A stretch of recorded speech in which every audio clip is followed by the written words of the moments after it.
and we are live. Hello, everybody, and welcome to the Café Hangout. I'm John Pollock alongside Waiting. The two of us will be with you for the next hour, chatting lots of news, taking some phone calls via Skype, via phone, however you want to communicate with us, and two special guests way. Very special guest. We are going to be joined by James Lynch from The Score, one of the top MMA interviewers out there. He is going to be joining us to chat about the MMA industry as a whole, kind of the media landscape. I'm looking forward to catching up with James, someone that we worked with many lifetimes ago. Mm-hmm. So he's going to be on the show with us. And towards the end of the show, we're going to hear from Buck Gunderson, Ontario independent wrestler. He's going to be on those OWE shows that are happening in Toronto SummerSlam week, one of, or I should say two of many shows that are going down that weekend. And some AEW talent is also going to be on those OWE shows. You've got Daniels and Kazarian announced, the Dark Order. They should be very good shows. We've got an SCU versus SCU match. SoCal Uncensored versus Shanghai, China Uncensored. They're doing it. So that is happening. I think you and I are going to be getting out to one of those shows. That's the plan. Yes. That is the current plan. Right after, it's going to be right after we do one of these. That's true. The one we're going to is a Wednesday. Oh, okay. So what's the Thursday? Oh, never mind then. So I guess we're free. It's another show on the Thursday that we were contemplating going to right afterwards. So wonderful. There's a lot going on that SummerSlam week, but whenever I bring that up, I just say to myself, that's a long ways away. It is. Now we're getting kind of closer to that week of craziness, but all good stuff. I don't think we should share any pleasantries. I think we should go right into the news. I just jotted down some stories. I seriously have 3, 6, 9, 12, 13 news stories that I just off the top of my head. Yeah, of things that usually I just jot down some things for you and I to catch up on. Let's start off with maybe the biggest one today, and that is Starrcast putting up a video to announce Get to Chicago, or Get to Starrcast. I really butchered that one. GTS. CM Punk announced August 31st at Starrcast. Hell of a get for them. And, it was, Punk has done signings, but I mean, he's really had a separation from heavy wrestling in infused conventions. And this one, it's obviously going to lead to tons of discussion about his role that weekend, but officially announced for Starrcast August 31st, which is the date of All Out. It's a big deal. I think, so many people wondering, they're doing another Starrcast so soon. Is it going to attract that much buzz or that much attention? So coming after Double or Nothing. And I certainly feel like they got the best person in order to achieve that level of buzz in CM Punk. Let the speculation begin. It'll be fun. By the end of it, I don't know if much will change, but it'll introduce a lot more interest for that weekend. Yeah, listen, everyone understands that AEW and Starrcast, that they work in concert together, but they are two separate things. If you are AEW and you are not going to have a surprise appearance, you know that ahead of time. Do you somewhat want to caution the blow to the audience that is necessary? They're naturally, as wrestling fans, going to jump to that conclusion that you don't want to be setting people up for, even though an unannounced surprise, but a surprise nonetheless, that there's going to be, you sort of want to cushion that and maybe make it clear Punk is not scheduled to be there. Or do you just simply leave it be, and if the audience lets their mind go, we haven't advertised anything, so it's hard to get upset at the promotion when we've announced nothing? I think yes. I think if you're AEW, you've kind of established a connection with the audience where you're very transparent about a lot that's been going on. Look no further than, the Cody Rhodes chair shot incident and how they handled that. And even last year with All In, and I think all the speculation around CM Punk doing that show. So I feel like if Punk weren't to arrive, I feel you would hear from them telling you straight up, hey, this isn't happening. Don't get your hopes up. Which will naturally lead people to believe, oh my God, it's happening. There's really, that's wrestling, there's right? No winning at it. That's wrestling. Remember that year at the Royal Rumble when Kenny Omega went on the Observer site and did an interview and flat out said, do not be expecting me at the Royal Rumble. I'm not going to be there. Yeah. And that's just natural in wrestling, that people then believe the opposite. So I think that it's an interesting position to be in, that it's going to lead to speculation, but that's the only announcement. He's going to be at the convention. It's probably going to be, now they haven't announced what he's doing, if this is just strictly a signing. Obviously, if it was to do a Q&A, I think that would be that would be enormous for Starrcast to be able to get that. Yeah. I don't know if Punk's going to be committing to doing like a Q&A show, or if he's even that interested in doing that. Mm-hmm. So, yeah, there's not much more to say beyond that, other than it's a great get for Starrcast. He's done autograph signings in the past, like Comic Cons and whatnot. Done stuff with Pro Wrestling Tees, so it's not like he has completely divorced himself from anything wrestling related. It's just because it happens to be in the same city that this other big show is happening. I mean, where he lives anyway, but yes. We've got some interesting news coming from the Wrestling Observer newsletter today, with Dave Meltzer reporting about a meeting that Fox affiliates had about this was covering a lot of different business regarding Fox, but in particular, SmackDown was brought up and discussing that it will be going live 51 weeks a year, meaning the 1 week they'll be preempted is for the World Series, and you would assume they'll just flip it onto FS1 that week. That's expectation. And also the interesting note, the idea of potentially putting NXT onto one of their networks, and presumably Wednesday. You would have to be able to come to that arrival that Wednesday would be the night, probably FS1, and sets up, their counter. Wednesday Night Wars. The Wednesday Night Wars. I'm sure that there can be some marketable tagline around Hump Day.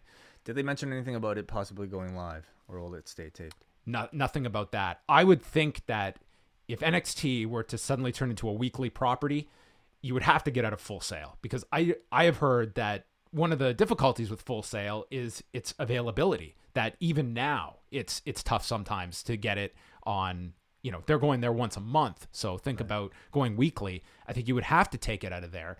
And how would NXT, that would be very interesting, because you would, in theory, NXT and AEW would be going nationally and looking for similar buildings. And we may be getting really ahead of ourselves on the NXT front, but I think everyone anticipated that as this deal, as they get into this, that's the natural property, that if there is an audience for SmackDown, they're going to want more. And obviously WWE wants as much content out there, and that would give them presence on Monday nights on USA, Tuesdays with the studio show on FS1, in theory, NXT Wednesday nights, and then SmackDown on Fridays, and your monthly pay-per-view. So that's it's a lot, and it would net NXT a potential television deal.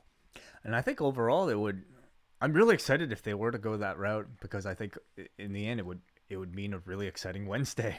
It's overwhelming to me. It's overwhelming to cover, absolutely. But I think for the wrestling fan, just even seeing a small glimpse of what we saw this past weekend with the Evolve show going up against AEW, again, the net positive is that there's going to be great wrestling to choose from anytime, during the week. And I would be really happy if NXT took that further step up, maybe increasing the show to a 2-hour show, maybe, having a bit more of a TV-like presentation so that you see, like the top stars in every single show. I'd be really interested to see that. Yeah, so that's obviously one to follow. I mean, hardly anything confirmed, but the fact that those discussions are beginning, that's, I think, what everyone expected. Some counter on Wednesday nights, which AEW has yet to officially announce the date. That's the one that seems to be what everyone is expecting, Wednesday nights. So maybe a curveball gets thrown now. What do you think this means for the network? Which network? WWE Network? WWE Network, yeah. I think that if you are going to move NXT off, first of all, I never thought NXT was going to be something that if they got the right deal, they'd move NXT off the network in a heartbeat. What I do think it is that Evolve has now opened the door. I expect Evolve to have a much bigger presence on the network. I think that I think that Evolve could probably take a different approach now. Instead of doing their 2 shows a weekend every month, I would do 1 big show a month, and that could be on the network. Yeah. And then maybe you make a Sunday night exclusive elsewhere. But I think that Evolve's going to have more of a presence. I think that the tiered system is coming, and NXT UK. NXT UK, maybe that gets more of a presence to it, but I don't think that you'd have a large amount of people unsubscribing because of NXT. It would be a hit to some. I'm sure many people, that is their top priority. The average NXT viewer is probably sticking around for the takeovers, so I don't anticipate many people. That's right. And the takeovers would still stay on the network in theory. So I think it would be a minimal hit that they get. And whatever they lose, once they introduce that tiered system, they're going to be getting more per person, I would say, because you're going to have a lot of that audience willing to go up a second or third tier when those are eventually introduced. Speaking of takeovers, the next one is August 10th, SummerSlam weekend, and they shot the angle on Wednesday night's TV, and it's going to be Adam Cole versus Johnny Gargano. Again, 2 out of 3 falls for the NXT title, which with each one picking a stipulation, and if they get to a third fall, the stipulation is there will be no reset, there will be no commercial break. William Regal gets to choose the third stipulation, so that's going to headline TakeOver and probably be close to an hour-long match, I would think. I think for this particular feud, after the track record these two have had, an hour would not be, nobody would complain about it whatsoever. I really like the stipulation, that the way they're doing this. Obviously, obvious comparisons to 3 Stages of Hell, but I think with the added mystery of not knowing what that third stipulation is, I find very interesting. Braun Strowman announced that he has signed a new deal with WWE for an additional 4 years, and I mean, he's 35 now, so that pretty much locks him up for, prime years in his career. And I would say that Braun, I mean, he's in a great spot, and I would not anticipate he would be one that would be looking to go elsewhere and I'm sure he got an enormous deal to sign on for 4 more years. Eric Bischoff starting today in Stamford at the office, and of course will be at TV next week in Tampa and Tuesday night in Miami. So he is being brought in, and now the process begins with Eric Bischoff. Also announced for next week, Shawn Michaels is going to be there on Monday for Raw, and then he's doing commentary Tuesday night on SmackDown. Do you like this idea of Shawn Michaels? It sounds like the way he couched it was he's going to be on there for the whole show. It sounded like he's going to be doing the whole show, and I wonder if that's an unofficial audition for him. I think you have to look at it that way. I don't see any other reason you would be bringing him in for that specific role. Which would say that, for Fox, potentially, they're looking for another voice, maybe keeping Corey Graves exclusive on Raw, and maybe we're going to see a bunch of tryouts. I mean, you heard Daniel Cormier's name thrown out there at times. Maybe Shawn Michaels is someone. He did that, what was it, the Super Bowl show, where he was all right. Yeah, so I think so. I'm kind of curious to see how he does here. Finally, before we finish up this, did you get to see Road to All Out, episode 1? Yes, I did. So this was built around a sit-down interview that Jim Ross conducted with Sean Spears. I thought Jim Ross was great in this role. I think that this is a really effective use of Jim Ross to be the veteran announcer sitting down and getting this story over with Sean Spears, who went over that he had 5 people in his inner circle in wrestling, and one of them was Cody. But Cody used the dreaded term that Sean was a good hand. And that just was unacceptable. Out of his top 5. And what was hilarious about this was that Jim Ross was notorious for using that term in the Ross Report every Friday on WWF.com of so-and-so, he's a very good hand. And that's, to me, where for this generation of wrestling fans, that term was most popularized was from Jim Ross. And then the end reveal is that Sean Spears, his mentor, his new manager, is Tully Blanchard. Yes, I love it. It was a nice little reveal at the end of this. I think, again, like with all of Cody's big matches so far, as a part of AEW or All In, they've really kind of all stolen the show because of great storytelling and great history attached to whether it be his name with the NWA title or him and his brother. And in this case, bring Tully in for a feud against Dusty Rhodes' son. I think it's awesome. I love that sit-down interview. To me, it was the most comfortable Jim Ross looked in his role as part of AEW thus far. This is the type of storyline I think Jim Ross can really sink his teeth into. Something that feels real, something that's very much, I think, based in history, but also with, much of the present attached to it as well. He sounded as good as he did in like so many of those prior interviews you might have seen him on in the WWE. We also had Tony Schiavone lead the control center. This is Saturday night, 6:05 p.m. Eastern. Yes, certainly. And you can. I like Schiavone in that role too. I like it too. Yeah, I mean, part of me wonders if it's like you're going too. I know much, what you're saying. Too much nostalgia for something like that should be brand new and fresh. But clearly, I think their thinking as well is who is the audience that left wrestling in 2001 and what was a golden period for them. So I'm sure that's some of the thinking too. Is that a lot of that WCW audience that goes back to Jim Crockett Promotions, that is the audience wrestling lost. I think we're seeing more and more, especially through something like, the Road to videos, that Cody's style of professional wrestling storytelling is very much, back to the WCW kind of Crockett era, which we grew up in. And so I'm there for it. You know, I hope they don't go too deep into it, but I think Shivani, like, something interesting about seeing that. Do you think they start at 8:05 Eastern on a Wednesday? Maybe. Yeah, that could be. You know, the one line that Sean could have done at the end was saying, Jim, before that interview, I had my inner circle. I had my 5, and Cody is gone. And he puts the 4 up for Blanchard to come in. Nice. Beautiful. Oh, that would have been great. That's great.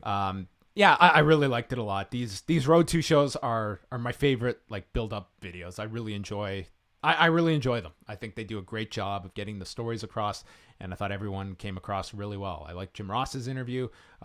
Spears was pretty well spoken, and got sounded great. Nice reveal at the end of all of this. Last thing, did you get to see Chad Gable, Jack Gallagher from Tuesday night? I did. This match was awesome. This was fantastic. Did you enjoy this more than Cesaro and Black on the pay-per-view? Because I had it neck and neck. I thought these two were... Dude, I saw so much great wrestling over the weekend. Like, you just kind of throw that up there with, like, you know, all the other matches that I saw that were outstanding. This has been a great week for professional wrestling. This was an awesome match. It was hurt by the crowd, but man, Chad Gable is like, if you had done the angle where he was Kurt Angle's kid, you would have a segment of the audience that would believe that it's legit. Oh yeah, he is like or Kurt Angle. Late 2000, early 2001 at this point. He is just in the zone. I also like the setup with Drake Maverick and Mike Kanellis. It is bizarro world watching those two on this show, and they're building to this match, which will now happen. They haven't said when, but if Kanellis beats Drake, he will get a cruiserweight title match. Okay. So I thought it was built up really well. I like the segment involving the two. Yeah. What do you think this means for Chad Gable coming up, though? I don't know. I don't know if these are just going to be one-offs. I was glad they finally got to the rematch. They really didn't set up anything in the future, but man, they put him over. I would like to see, I'd rather see Gable on 205 Live in front of a dead crowd than not at all. He's a phenomenal talent, and this guy is just sitting there, or in the case of the town hall, standing around. Shall we go to our first guest? I think we should. It is time to welcome this man onto the show. Now you can catch all of his fine work at The Score. He is James Lynch, joining us all the way from BC, joining us here on the Café Hangout, our former colleague. James, how are you doing today? I'm doing awesome, guys. This feels kind of like 2011 all over again or something, speaking with you guys. It is. Maybe we'll get some impressions at some point. But it's great to have you on, James. Lots going on. And I just wanted to start off, you've now been in this new role at The Score for over a month at this point. Can you just talk to us a little bit about what went into this decision and kind of what you've got started now at The Score? And they're really digging into the MMA coverage, and you're leading the way with all of it. First and foremost, thank you guys for having me on. Big fan of the work you guys are doing. The Score's been great. It kind of came out of nowhere. I was doing my freelance thing, as you guys know, and I was working for 5 different outlets and doing my thing and just making a living as a freelancer, which is tough to do, but I was making it work. And The Score came with a really good offer, and we discussed it and we went over some of their vision. And I think the big thing for me that made me really want to take this position was the fact that they believed in the work I was doing, and with the video interviews and doing covering events and things like that, and we were on board basically throughout everything. I was kind of surprised. The more we were talking, the more like I was expecting pushback or them being like, "This is what we want." Mm-hmm. They were totally cool with everything I wanted, and I was like, "Sure." So it's been about 2 months now. Things have been going great. I've covered a couple of events for them, UFC 238 and UFC 239, and basically it's kind of similar to what I was already doing. The only difference really being that as far as the content goes, I'm kind of managing everything for The Score, but it's a mix of original content and also the major news that we're covering, and it's worked great. For those who might be wondering, because I do get hit up all the time for jobs, people asking if there's opportunities there. It's kind of a different system where I basically handle my work Monday to Friday, and then during the events I handle all my content, but they have NFL writers and other people doing sort of the news off hours, so it's kind of a well-oiled machine. We don't have to cover every fight announcement. It's mainly just the big stuff, but I sort of have been pushing with them, and they've agreed with it, which is just original content. There's so many sites out there that are aggregating content. I don't want to be that. I'd rather us do our own original content and try and break out that way. So it's been great.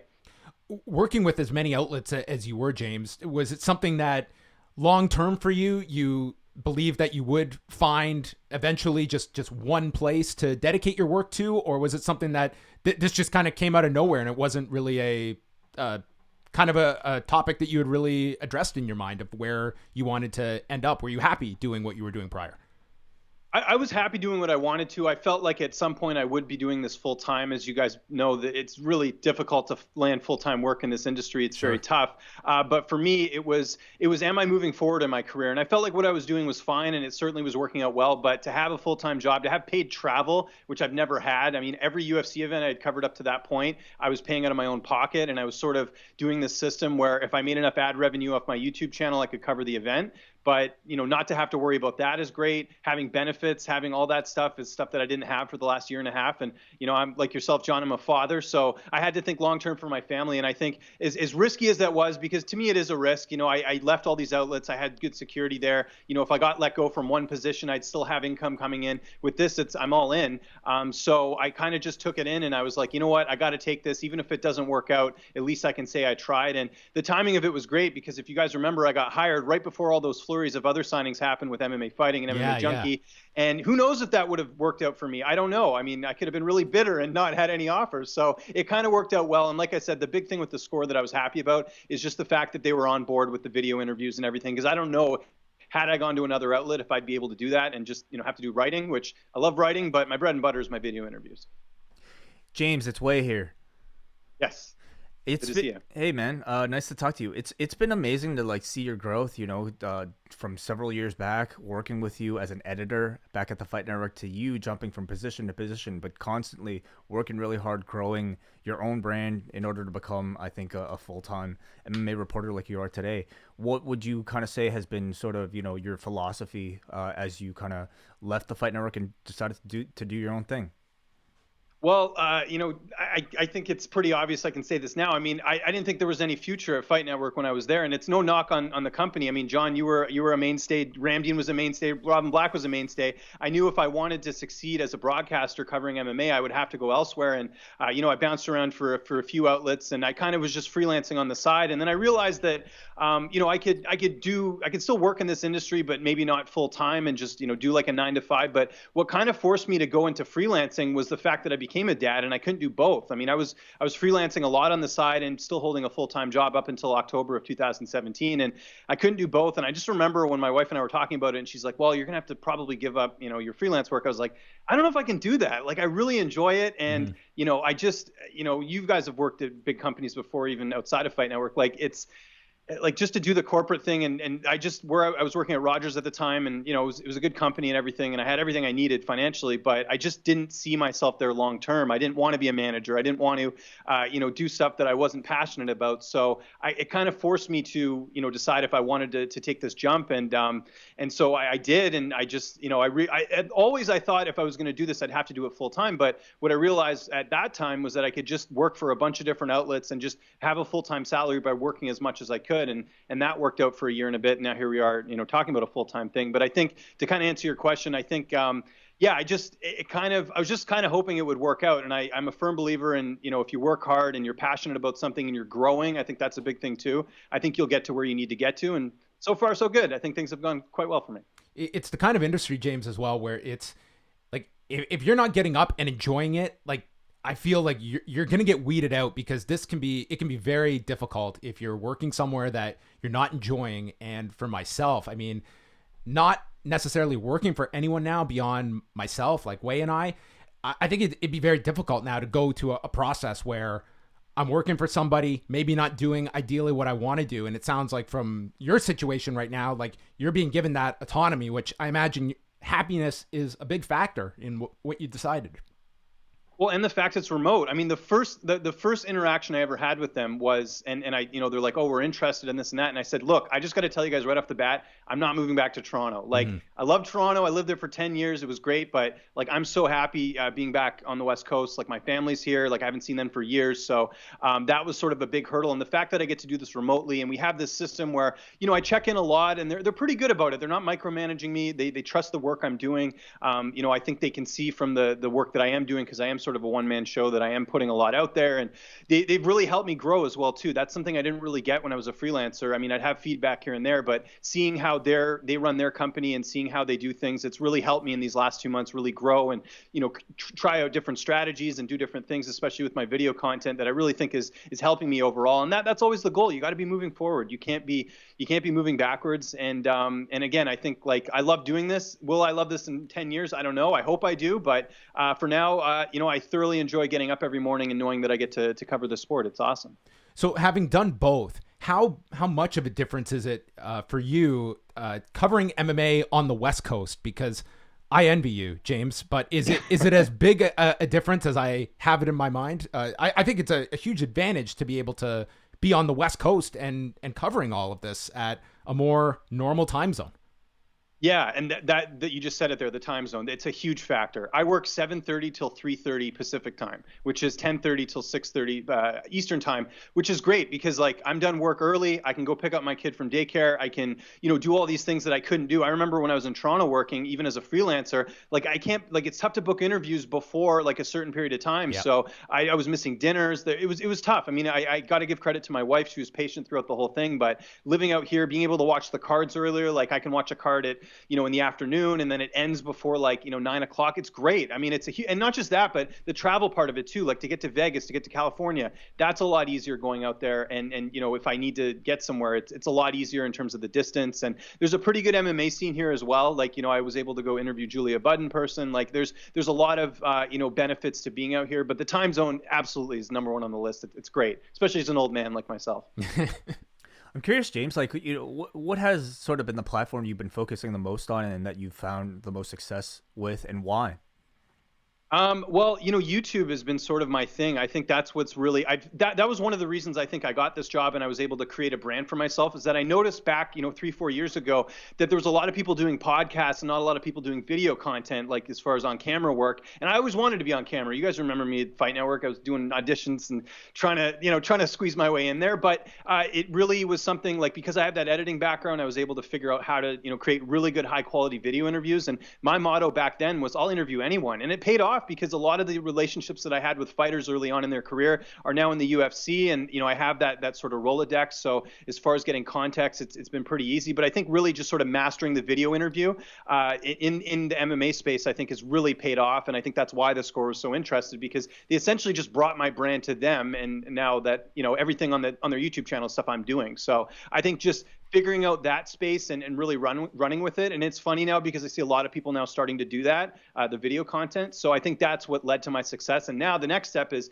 how can I make this video content even more interesting and try and take that to the next level? I'm always looking ahead. Animated videos, James. That's your next step. There you go. The cartoon versions out there.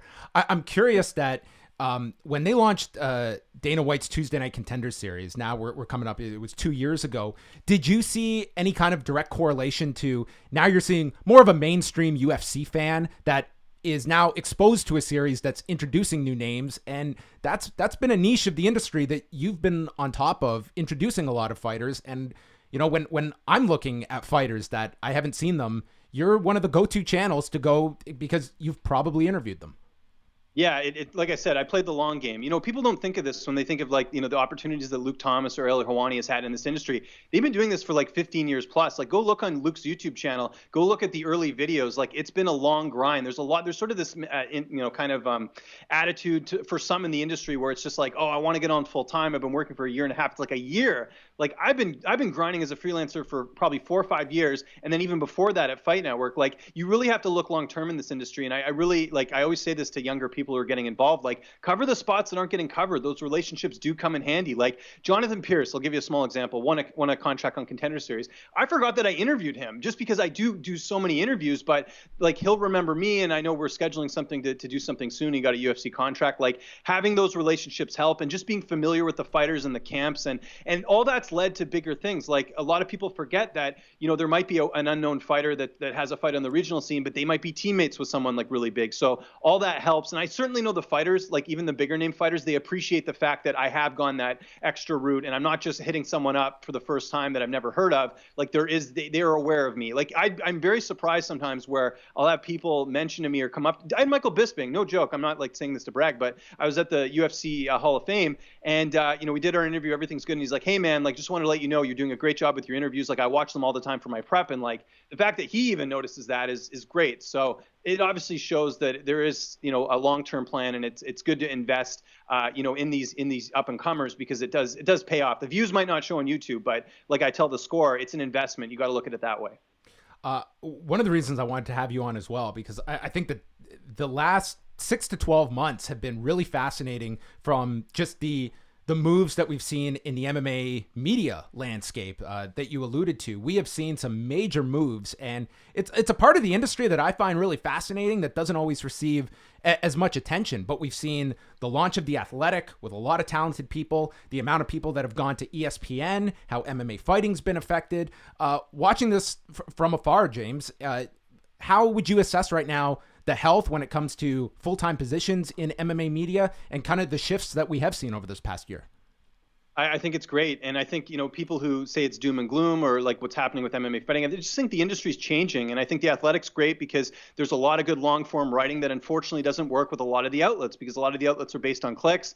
Let's be honest, a lot of MMA fans don't want to sit there and read, for more than 5 minutes when it comes to reading stuff. And it's great to see these guys, in their zone. Like it's great to see Sean Al-Shadi not having to do on camera stuff or having to cover events when he can write like a really good long form piece. Like that for me is enjoyable. Or seeing, other people that have been grinding for a while, like Nolan King, who's breaking news, as a part-timer on his own, working for a couple outlets, and then seeing him get picked up by MMA Junkie. Like, I think it's just a great time right now. I think the people who have gotten on their positions have really earned it. It's good to see that there's other options, and there are other, sort of branching out and things like that. And for MMA fighting, and I don't mean this as a shot towards them, but I think they kind of didn't I don't think they played their cards right in terms of, I don't think they had a backup plan when Ariel left. And I think they should have thought at some point he was going to leave. And you just see, putting Luke in the MMA Hour. I knew that wasn't going to work. Not that Luke didn't do a great job, but he's a dad. He's got the full-time gig at Sirius. Like I knew that it wasn't going to last with him on that show. And then keeping the name the MMA Hour. Like, what are you thinking? Like, and in the same slot as well. It just from a logistical standpoint, I think that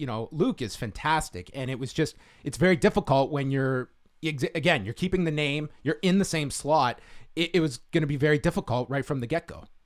Yeah, it was an uphill battle, and it's not a slight on Luke at all. I like how he actually changed things up and do like more of the analysis side of it. But it's an uphill battle. People are always going to compare you to Ariel. He should have they should have switched the times and figured that out. And it's a good opportunity for other people. One of my good friends over there, Jose Youngs, he's hosting the A Chat now. You've got Alex Lee over there. Like it's a chance for these people to really shine and create their own brands. And I think at the end of the day, that's what's going to separate you from other people, is the brand that you bring to the table, and the people who work hard. It will show, because we're seeing sort of all these new things happening. But I think the biggest thing, like I kind of alluded to off the top, is that you're seeing people do what they're good at. Mark Raimondi, seeing him over at ESPN and doing more reporting as opposed to, on camera stuff is great, because I just feel like he's not an on camera guy. He's more of a reporter. Let's see him dig into stories a little bit more. And we weren't getting that once Ariel had left. So it's just a fascinating time. And I think it just goes to show that, I don't think we'll ever see a period like this again with so much movement, but it just goes to show that like at any point things can really shuffle around. So if you're out there and you've been grinding for years, you just know that there is hope, and there's a possibility that you could get picked up. You just have to be smart about it, and you have to move forward. I think that's the biggest thing, is you have to evolve. Do you foresee, some of the larger sites out there that it's kind of the mandate that we're going to cover every UFC show, or at least every UFC show? And I'm kind of curious what you can share of like when you decide which is an event worth the expenses involved going to cover it. Because I know personally, when I would be sent from the Fight Network, like you do wonder like what is the return on this trip? What is like, it's got to make sense at the end of the day versus just, we've got to be there. We've got to have a presence. It's also got to make financial sense for a lot of these outlets as well. And I'm curious if we're going to see more restrictions when it comes to budgets and assessing what are we getting out of an event versus what can we cover remotely at close to that level.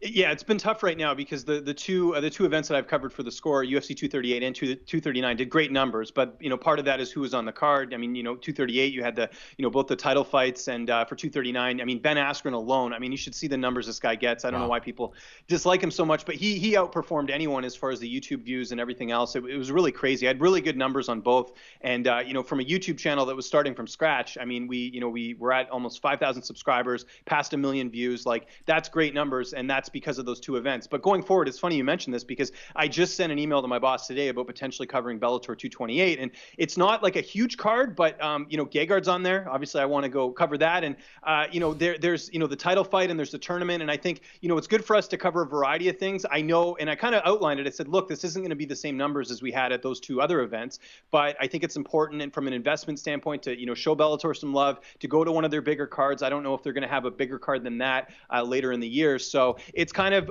as far as what I know with what the Score wants, I mean, we're going to go to all the pay-per-views within reason. We won't go to Abu Dhabi, obviously. That's a little pricey. But in general, it seems like they want me to cover all the pay-per-views as long as they're strong ones. I am not going to Edmonton next week.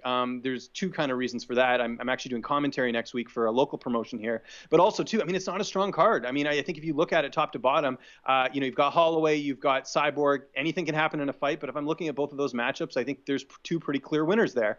The rest of the card's not very strong from a name value. I think, had I not had this obligation, it might be a tough sell because, again, you're sandwiched in between these two great cards in 239 and 241. You're not going to get, like, I would be surprised if there was strong numbers for this, for the Edmonton card. And that typically happens when you have two really good pay-per-views and then another one sandwiched in between. So it's kind of a wait and see. So far, it seems like we're doing every pay-per-view, but we'll see if that changes. If I'm signing off on the expenses, James, you one-on-one with Gegard Mousasi, when he's fighting, I think that's appointment viewing right there.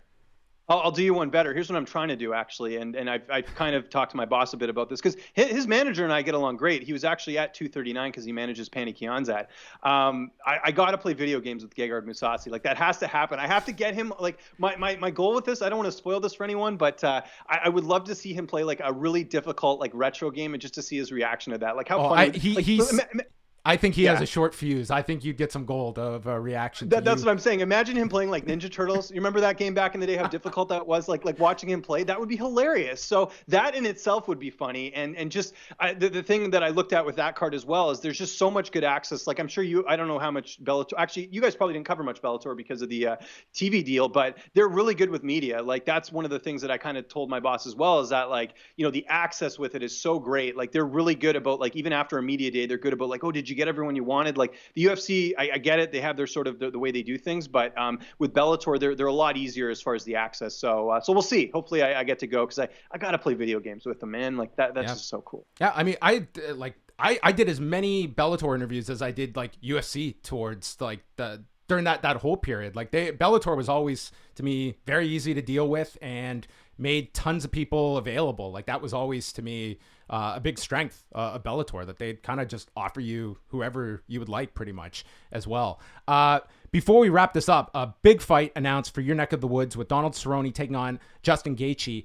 Were you surprised that this is the fight that they went with for Vancouver? This will be an ESPN Plus card, September 14th. I am surprised because, like you said, it is an ESPN Plus card. I figured we were gonna get some sort of decent main event where they try and spin it and say, oh, well, you're just lucky to have a card here. Like, this is like almost a pay-per-view like event, and as far as I'm concerned, as far as the two names involved. I mean, Gaethje and Cerrone are huge names, and then the style matchup as well. Like, kudos to the UFC. I was saying this, I did a quick video on this morning. Like, I think this might be the best main event they've ever had. And that's including, they've had Chuck Liddell and Rich Franklin. They've had Damian Maya and Condit. But this is just such a good main event. Cerrone's becoming Captain Canada now. This is, I think, the third time he's headlined a card in Canada. The first Ottawa card, not headlined, but he's been involved in a bunch of Canadian cards. It's fantastic. If you're living in Vancouver, you should be thankful we're getting this. I know the rest of the card isn't great, but this alone should definitely drive some numbers up, and it's I couldn't be happier to see that they put that fight on this card, because it's just I think there is an appetite for MMA here. I know there's some issues with the commission, but it's just good to see they're really coming back with a really strong card, because it's been a couple of years since they've had an event here. Yeah, I think that it's it's the kind of fight that I think is gonna strike a lot of interest, especially it's the kind of fight you take to a market. And I think you can get a really good sign of where the health is, where is the casual interest in a particular part of the country. When you bring that kind of a fight, that you're really going to get a good gauge locally, James, of like what is the scene like today in 2019. And it's just, yeah, and it's good to see that with Canada, like again, they're really coming back with like a stronger card, and they're really putting an emphasis on the markets, because I think, every year you never know where they're going to go in Canada. So it's good to see that they're still kind of, picking their spots and putting on decent cards. And even the Ottawa card in June, which had Cerrone and Iaquinta, like it's good to see that they're, using Donald, I guess, for whatever they can in Canada, and Max Holloway for that matter. So it's been good to see that they're doing that. Well, James, it was great to have you on the show. Can you let everyone know where they can go follow yourself and all the stuff going on with the Score's MMA coverage?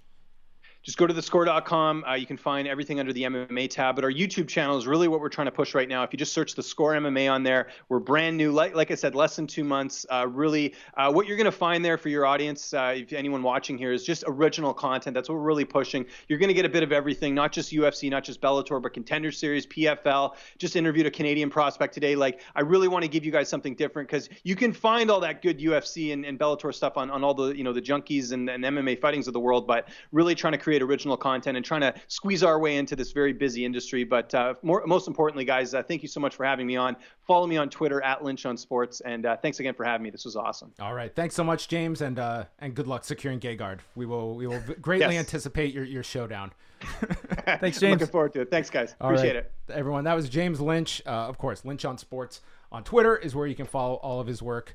Always great to catch up with him. One of the really nice guys out there. That's always very helpful, I find, with a lot of people that are just looking for examples of where to kind of break into a very competitive industry. And he's someone that just kind of, the term gets used a lot, bet on yourself. But that's kind of what James did, just working really hard to carve out a niche for himself and turned it into now a full-time job with the Score. And does a hell of a Gegard Mousasi, if you've never heard it. He does a great John Pollock impression, too. Does he? Oh, yeah. Oh, I should have put him on the spot there. Next time. Yeah, he was able to do lots of people, as I recall. So great to chat with James.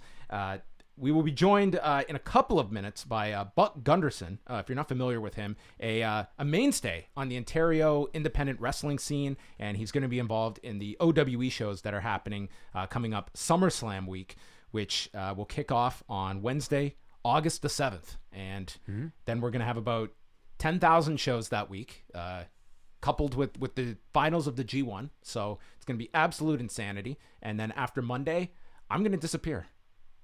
I think you should take a bit of a break. I'm going to take the entire day off on Tuesday until we have to do SmackDown that night. Oh, sounds lovely. That's going to be my goal. So we have a few minutes. If anybody wants to get in here with their phone calls, please dial in right now, 1-732-800-4423, or Skype us. Just search for Post Wrestling, completely toll-free. We've been talking about the Raw reunion, and they have 10,000 names that are showing up on Monday night, and we've been discussing how to best utilize Kevin Owens on that show. Interesting note here is that they are doing a SmackDown house show that night, of which Owens is advertised for in Fort Myers, Florida. Oh. And now they can pull anyone they choose if they have a great idea for Monday, but it is worth noting that the WWE site, they are advertising Kofi Kingston, Owens, Ziggler, Charlotte, and Randy Orton among the top names for the show Monday night, which, I mean, given all the names that they have on Raw, it is kind of the night where they probably don't need all hands on deck because there's going to be more than enough people to write for anyway. But it just seemed like a natural with what they're doing with Owens right now. You would want him to do something with Austin. And we'll see. If they have an idea, they'll move him from that house show. But at least now they are advertising him for that show Monday night. Let's go to the phone lines. Caller, you're on. Yo, what's going on? It's Hansy. Hansy, what is happening? What's happening? Yo, first of all, I want to say thank God Chris Charlton is back on commentary, because I heard that he was taken off commentary, and then there was a whole fan base that wanted him back. So, I mean, the reason why I mention it now is because I learned about this guy from your show, right? So, I mean, and from what I've seen of the guy does an amazing job. So I'm glad that he's back on commentary. He's like a modern day Mike Tenay to me. He comes across like that with his knowledge and shit, you know? Yeah, well, the Professor Chris Charlton, what was happening, they weren't removing him from the team, but I mean, if you watch it, it was clear that he was being put into the role just to simply do the translations. And if you watch today's show, it seems that he's been given more a role more closer resembling his prior one before all of this went down. But yeah, there was a lot of pushback from audiences that wanted to hear Chris Charlton on these broadcasts. So it seems like that has been alleviated since, but that's what's been going on. And it turned into quite a story this week. Yeah. I'll just ask the NXT question, and I'll let you guys go or whatever. Sure. I just want to know that with NXT, if they go to FS1, right? Mm-hmm. How will that affect Canada? Like, will we get on the network, or do you think that someone will get it on a Canadian channel? And second, do you guys think that if NXT does go to FS1, do you guys think? I don't know if I brought this up to your show before, but do you guys think it would be a smart idea to merge the cruiserweight, the 205 Live, with NXT? Because if people are worried about 2 hours being enough time, I think that I think it'd be more beneficial for the cruiserweight division to be on NXT, because it would be easier for guys to transition out of the cruiserweight division and go to the North American title or the world title there. So I was wondering with those two questions, and I'll get off now and I'll let you guys answer them. But it's always nice hearing from you guys. All right. Thanks a lot, Hansi. We appreciate the call. Yeah, it's obviously getting way ahead of ourselves. But if you look at the idea, if they were to do live television weekly, first of all, they would have to make their own television deals in international countries on their own. I would say if there wasn't a broadcast deal in place, then it would default to the network. But it's tough. The network is not geo-blocked either. So that becomes difficult as well of how you would be able to handle that. So I think that they would obviously have to look at all of that if there would be room for NXT on some of these other international platforms, if they would be interested in having it, and what restrictions there would be if you signed a deal for NXT to be on FS1. Could you put that on the network immediately afterwards? Would you have to wait? Like Raw and SmackDown as it is, they have to wait 30 days before it can go on to the network. So it's a good question. The cruiserweights going there, that's definitely a possibility. I think that'd be great. I guess it still leaves open the question of what you put into that time slot to fill out the SmackDown tapings. But then they also have a huge roster of unused talent that's back there that could use that TV time. Let's say instead of 205 Live, there's another version of a main event, hopefully with a bit more work put into it than the current version of main event that we see. And how much of a tougher ask is that for people of keeping them around for another hour on a Friday night as opposed to a Tuesday night as well? Yeah, true. Let's go to one more call before we get to Ross. Caller, you're on the line. What's up? Hey, John. Hey, Wade. It's Paul from New Jersey. Hey, Paul. How are you?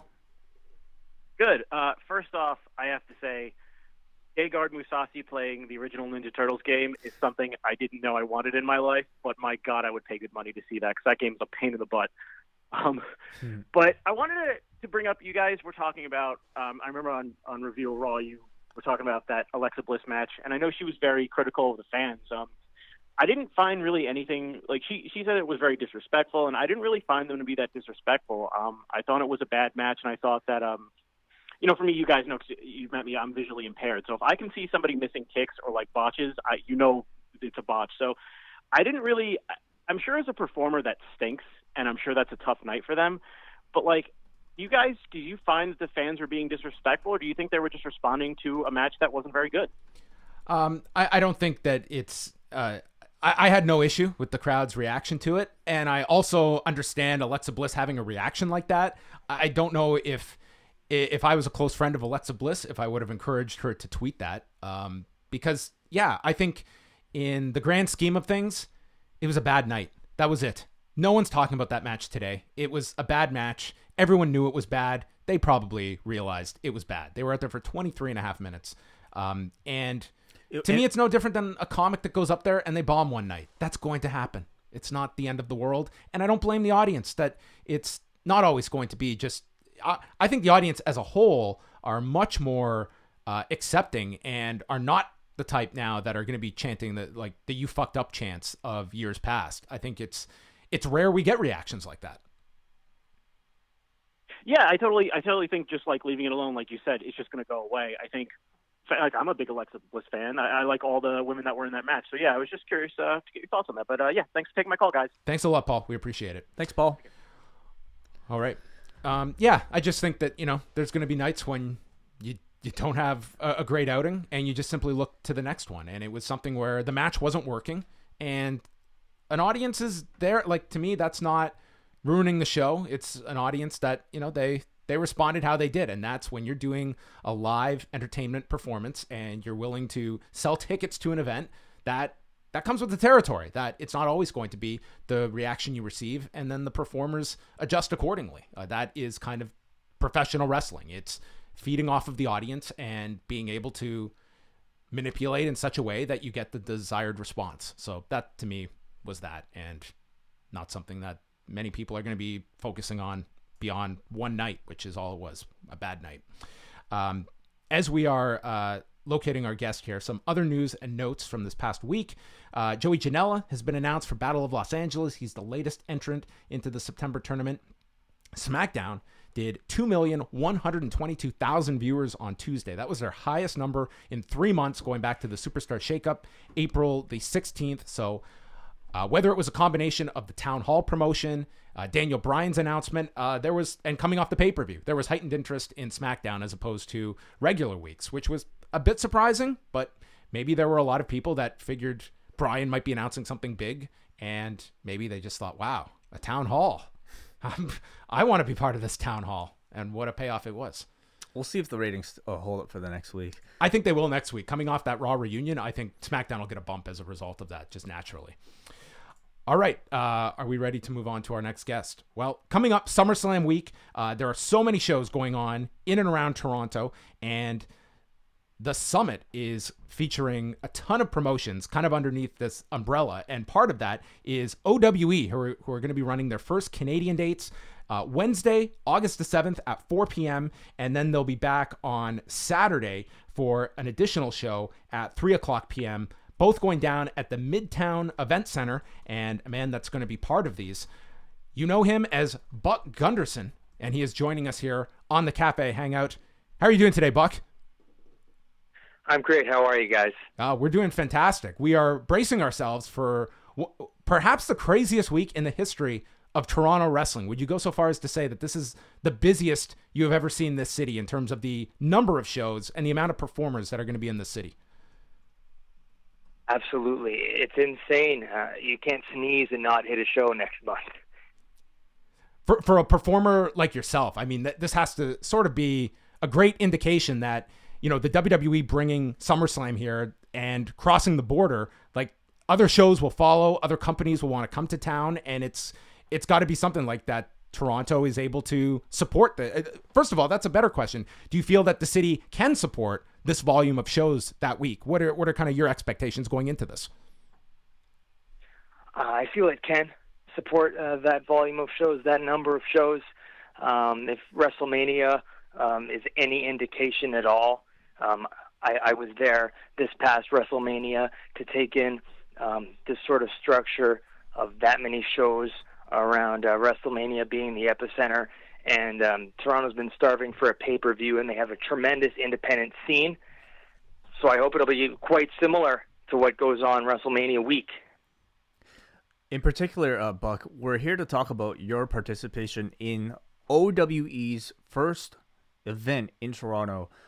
In fact, you're in the very first match on the first Chinese pro wrestling show in North America. And a lot of firsts in this one because there's a lot of firsts. You are facing the first Chinese-born Canadian citizen to become a wrestler in Sunny Dai. And you, Buck, are the first Canadian to wrestle in China. How did this match come about?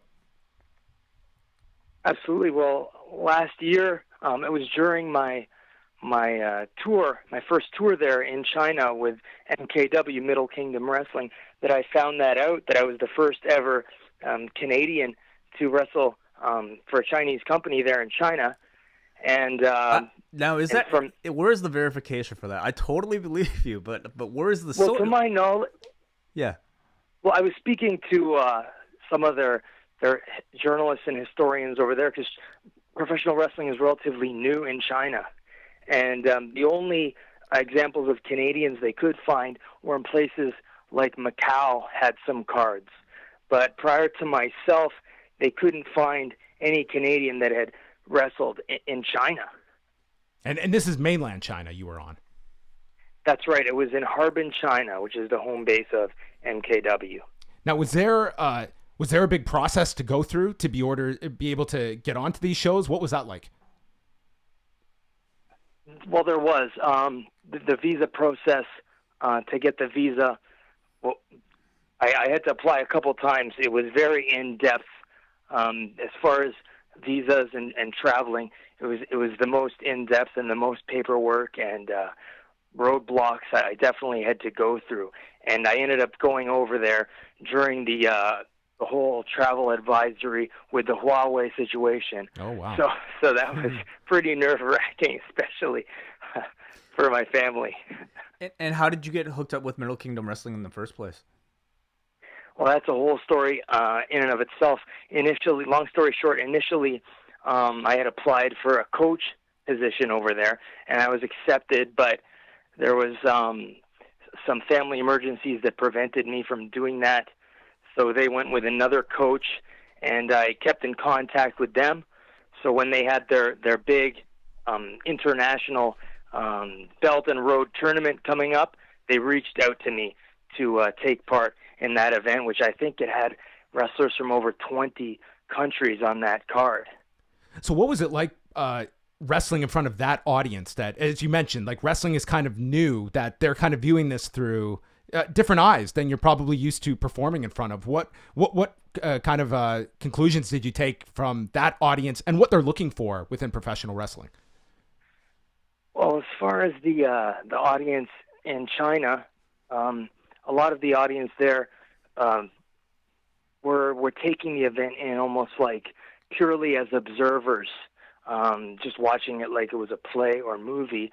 But as the shows went on, because there were a couple of shows over the weekend, a lot of expats in the audience sort of served as guides to how the wrestling should be responded to and enjoyed as far as participating.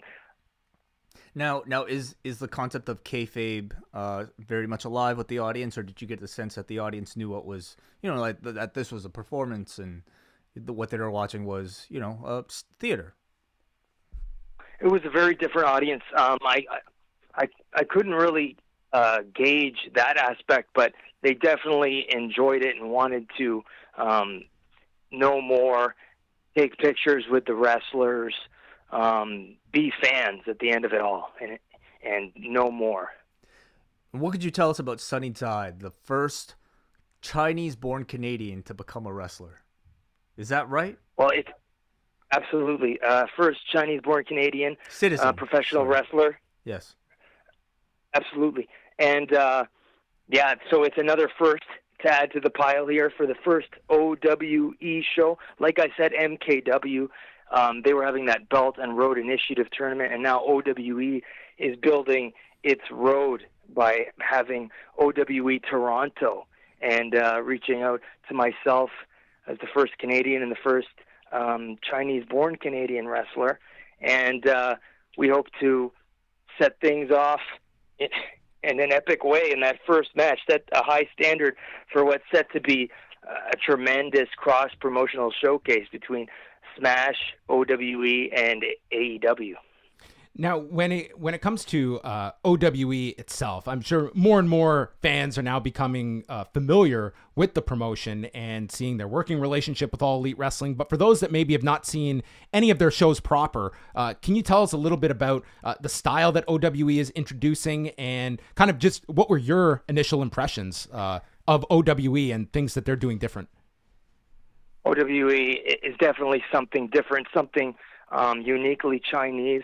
I mean, I think what says it all is that you've got Shaolin monk techniques and training, and you've got Shaolin monks doing pro wrestling. So this is definitely new. This is something that's never been seen before.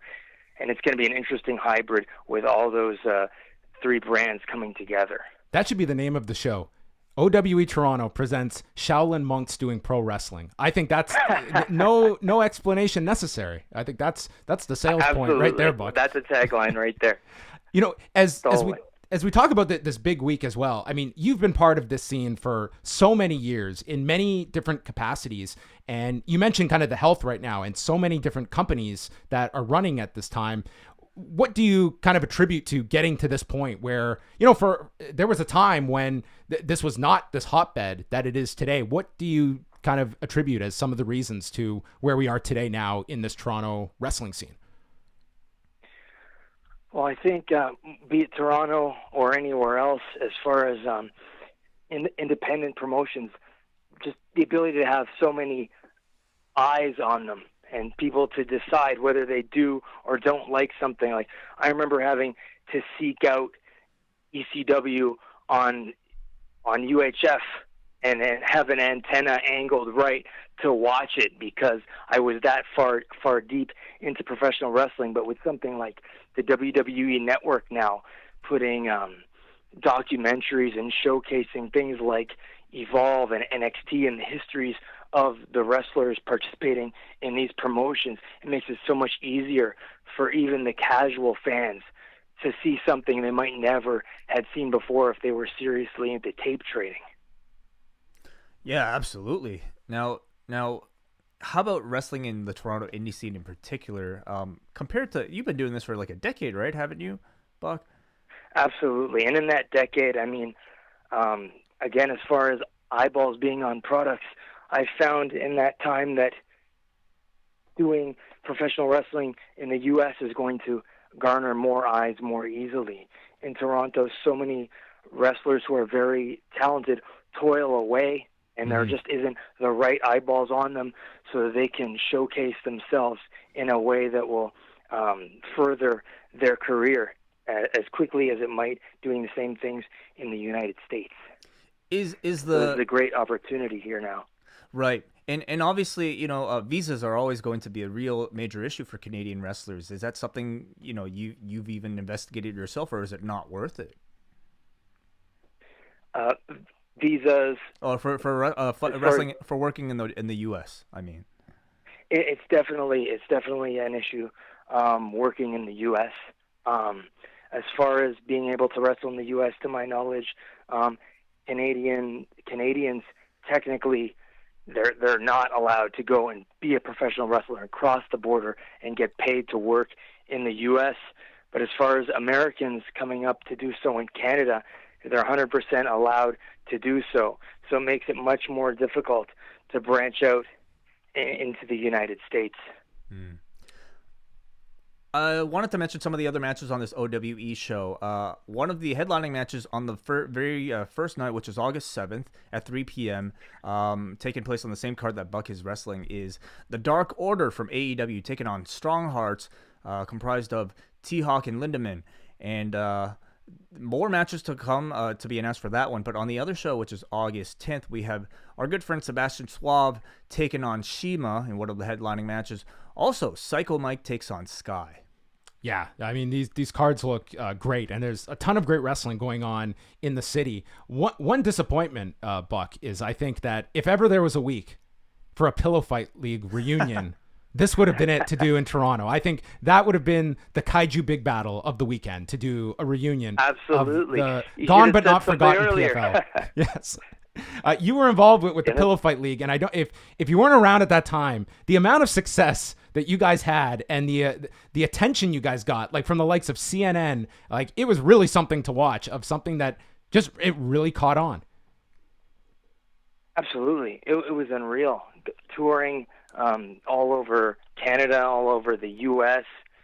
Again, being on CNN, like major news sources reporting about this little pillow fight thing out of a screen printing studio in Toronto. It was unreal.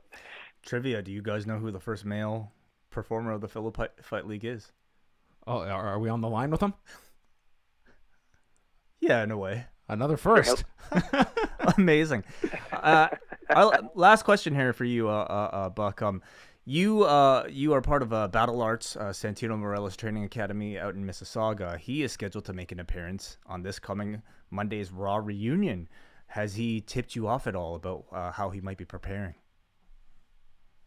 Well, I can tell you this. This past weekend was the debut of Battle Arts Pro. So prior to that, out of the Battle Arts facility, there was the Rising Stars promotion, which showcased a lot of the students. But now the cream has risen to the top, and he brought in a lot of Impact, names from Impact, and he himself got back in the ring out of retirement and had a match himself. So he's definitely been preparing, and he is in ring shape like we haven't seen him since he was in OVW.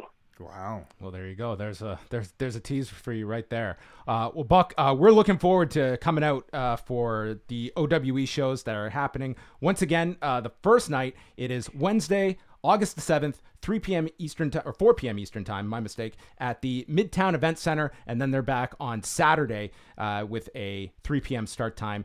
You can get all the information, smash-wrestling.com, look up the summit, and there's so many great shows going on, some phenomenal international talent, but only one first. And real quick, I've got a ticket promo for you. Oh, great. OWE in caps, capital OWE versus VS, small versus AEW in caps. OWE versus AEW will get you 20% off, I believe, at ticketscene.ca/smash. Ticketscene.ca/smash. OWE versus AEW. Thank you so much, guys. Buck, you're the man. Did we use the promo? No, we bought, we supported in full. So, Buck, thank you so much, and we will be seeing you in a couple of weeks at the show. All the best. Thanks so much. Take care. See you, Buck. That was Buck Gunderson, everybody. Man, making a lot of history. I didn't even realize all of that history that is going to be made. A lot of firsts. Look, we've got a standing room audience. Scared me.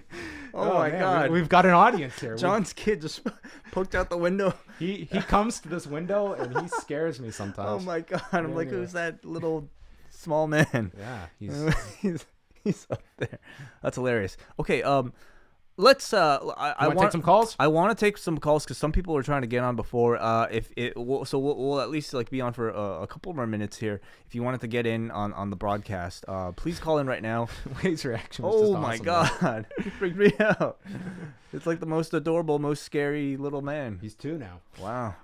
Yeah. So do give us a call. The number to call is, as always, 732-800-4423, or look us up on Skype. Just search for Post Wrestling. We'll be taking calls for the remainder of the show as long as they are coming in. And Way, I'm excited that this is a relatively quiet weekend coming up. We've got G1 on Friday and Saturday, and there's a UFC card in San Antonio on Saturday night, but a relatively quiet one.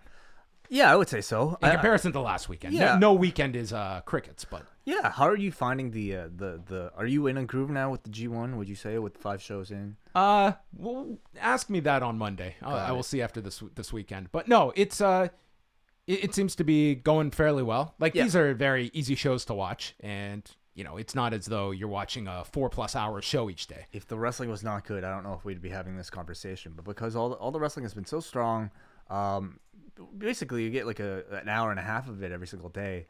It's been a lot of fun, and John and I just did our review of Night 5 on the Post Wrestling Café feed. Of course, this was headlined by Will Ospreay versus Kota Ibushi. For the sake of spoilers, because I know a lot of people listening to this might not have had a chance to watch it yet, we won't spoil it for you, but if you want our full thoughts, do download that podcast. That's up right now. Yes, we are doing shows after every G1 show for members of the Post Wrestling Cafe. So simply go to postwrestlingcafe.com. You can sign up now, and you can get all of our G1 reviews along with all of our Patreon bonus shows, including next week we'll be back with Rewind Away. So that is coming everyone's way. Very exciting. One last thing I guess I should mention. We have somebody on our message board who's been trying to find somebody to take a ticket from him for the G1 Saturday, August 11th show, which is one of the block finals. What is this? The B block? This is the B block final on Sunday, which I guess will be Jon Moxley and Juice Robinson. Wow, amazing. Okay, anyway, so he's looking for somebody to attend with, right? To attend with, I suppose. He's got a spare ticket to the B block finals. So if you want his contact information, he told us to say this on air. So his name is M. Warford. MWARFORD.